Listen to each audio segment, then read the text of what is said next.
So would you like to just introduce yourself? Yes, okay. Well, I'm Elfrida Calvocoressi, and 50 years ago I was becoming engaged to a man called Roy Calvocoressi, and he was involved in a thing called an organisation called Langley Trust. And he said, right, we're off today to Wing in Rutland. So we went off and saw Wing Grange. It was just so welcoming. What I was interested in was what they were doing, which was they had goats and chickens and growing things which they sold in the local market. So that was my introduction to Langley.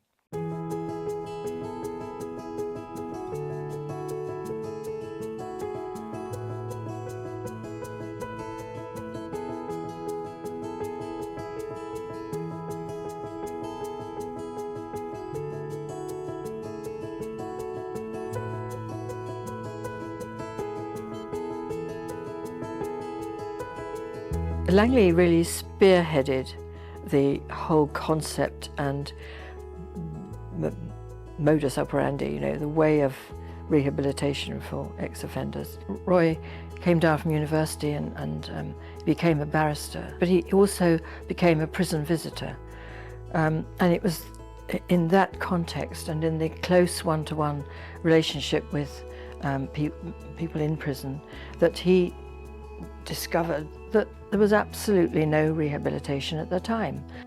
Caring for people in a spiritual way and being able to express the love that God had for him in his love for other people certainly didn't come into his life as a barrister.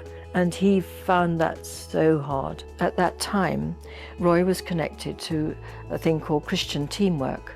And there were different teams involved and responsible for and interested in, with their focus on their Christian social responsibility. So gradually, Roy got to know Robert Nuttall, he got to know Jack Wallace, and then there was Richard Maver, and then there was Agnes Brownlow, Miss Agnes Brownlow, whose whole life really was taken with writing letters to men in prison. Another one of the trustees was Oliver Stott, and he was an evangelist in prison. And he had the idea that if you make everybody Christians, then come out and everything will be fine. And all you needed was 6 weeks rehabilitation. Well, you can imagine that idea didn't last very long. Once they bought this house, which was Elderfield, and invited men to come in. But with Roy, his attitude was much more of the sort of love of God and love of neighbour kind of spirituality.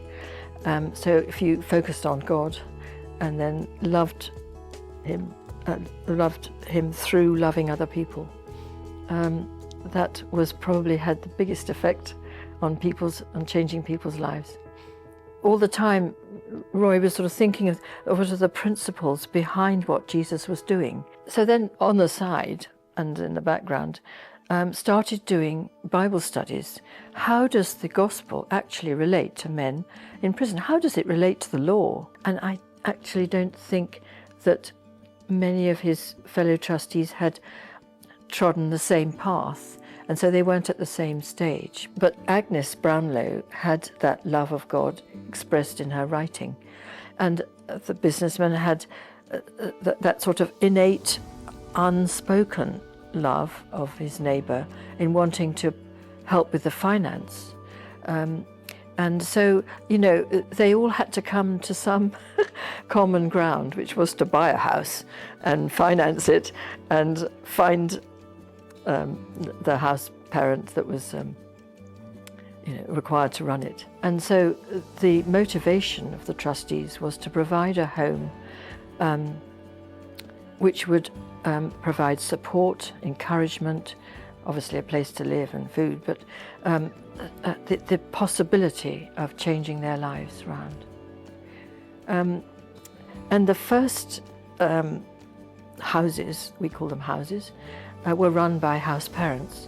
I mean, house parents were recruited by word of mouth. So the house would have been quite a large house, perhaps 10 bedrooms, housing perhaps up to 20 men. That was probably the biggest one. The bedrooms were shared, and there was just such a sense of family. So the first houses were run by a married couple, often had children, who welcomed men into their own home. That was the atmosphere, that was the whole aim, to provide a home from home for men coming out of prison. There would be a big kitchen, and everyone would gather in the kitchen. It really was the warm hub of the house. And evenings, spent drinking coffee around the kitchen table. And there would be a recreation room with a snooker table in the middle, and a quieter room. And the houses were much more independent of each other. We had 12 houses to start with, and they were dotted all over the country. Elderfield, then there's the Knoll came on quite soon in Cheltenham. There was the Taunton House, Langdon House in Poole. There was a house in Reading, Wing Grange, and very early on Box Tree in Bradford came on stream, and then not long after, I think, Ashdean in Wakefield came. I suppose the faith side of the beginnings of Langley was, you could say it probably wasn't exactly smooth. It was rather like an oyster forming a pearl. When John Dodd retired as the General Secretary, and we had a new General Secretary, he had been in the forces, and so bureaucracy began to be introduced into Langley, and that was in the late 80s, and I became a trustee in 1990. And so strict rules happened, and then what was Langley doing, having things being sold at the gates of Langley? The gates were always open, nobody knew there were gates there, and then gates were put on, and the local community said, what's happening in that house? And suspicion arose because gates were put on, CCTV was put up. I found it very sad, one trustee meeting, whereby we were told that Langley couldn't have chickens at Wing Grange unless each man owned one of the chickens, because if something happened and they got salmonella from the eggs, then Langley could be sued. So Langley too went through quite a downtime because of fear of authorities. No one was allowed to talk about it, and meeting or Christian worship, which always took place, from the beginning, at 10:15 in the morning every day. And this senior manager or CEO or someone was very upset and said, what will the authorities think if they hear singing in the background? And so that was clamped down on. And then the big change came when house parents were first of all called project managers, and then the big announcement and decision that the trustees had to come to, that none of the staff would live in Langley properties. And so we had to adjust salaries accordingly. And it was a big change, and there was quite a lot of sadness involved. But it had to happen. And now, of course, no staff can imagine living on site.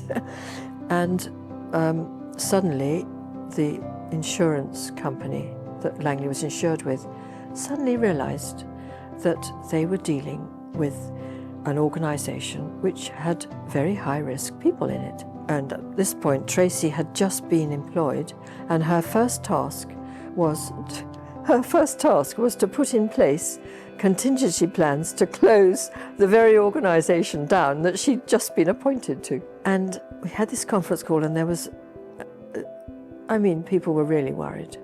And there was a slight pause, and everyone had sort of said their piece and how worried they were and what did we do, and this was how we were going to close down. And to me, I thought, well, we haven't even mentioned the word prayer. What does God think about this? And does he want Langley to close? And I said, well, it may sound very naive and very much, well, she would say that, wouldn't she? But I would like to say, I think we should pray about it. I think it was certainly within the required time. We found insurance, amazingly. When Tracy became the CEO, things changed and things loosened up. As I've said before, Langley's had its ups and downs. And I think what thrills me is to look from this vantage point of seeing it from from many years, to watch God working through the people who have then come on at the right time. And I think there's a right time for everyone and everything, as we also hear from the Bible too. And that's so true. There's always been this thread all the way through Langley, however down it's been, there's always been a thread which has enabled the Christian ethos of Langley to continue. And there's always been at least two people who have said, right, what is this our ethos? What is our ethos? So I'm really delighted. And when I think, Roy's initial vision, those early Bible studies, the sort of desire in his heart for this balanced view of Christian faith, the expression of Christian faith. There's an outworking, that lovely phrase, faith active in love. It's the sort of the definition of the Greek word which is used in the New Testament, which means that which seeks the highest good of another, always wanting the best for the other person. It's not based on sentiment or emotion. It's not what you feel. It's actually an act of the will often, and it may be accompanied by good feelings as well. That's good, that's added on. But the actual definition of the love of God is the sacrificial love. And of course that's talked about a lot in the Bible. That's what it's all about.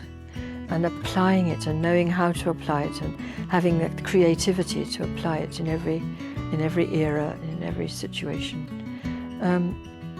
And I think if he saw Langley today, I think the tears would just fill his eyes. He just wouldn't really be able to believe quite how far Langley has come. But I think the added input which the Holy Spirit always gives if we allow him to work, that added, people say je ne sais quoi, but they might come into a project, a probation officer, and say, well, what makes this place, there's something about this place, it's different from other hostels, it's different. What is it? And of course it is that God lives in the people who work there and live there. And so that's what makes it different. I have realized how much it depends on the CEO at the top. We have had, it's quite significant how the ups and downs have gone really in tandem with whoever's been in charge. And now Tracy, who is the right person in the right job at the right time and has been for the last 10 years. And what she's done in the last 10 years is absolutely immeasurable, because she's combined common sense, knowledge, experience, faithfulness, her own Christian faith, lack of fear, determination to do the right thing, to do God's will, to see what's possible, and then to go and enable it to happen. I remember the day when she rang me up and she said, I seem to have got a cheque in Roy's name, and he's left it and to Langley for the spiritual well-being of the trust. What about if we took the senior staff away and had a spiritual retreat? And life has taken off. This is what is needed to continue in Langley, if we are to continue. And from prayer and things will come the love of God, because God is love. And if we live in him, his love lives in us, and we shed it abroad to other people through the Holy Spirit who lives in us. End of sermon.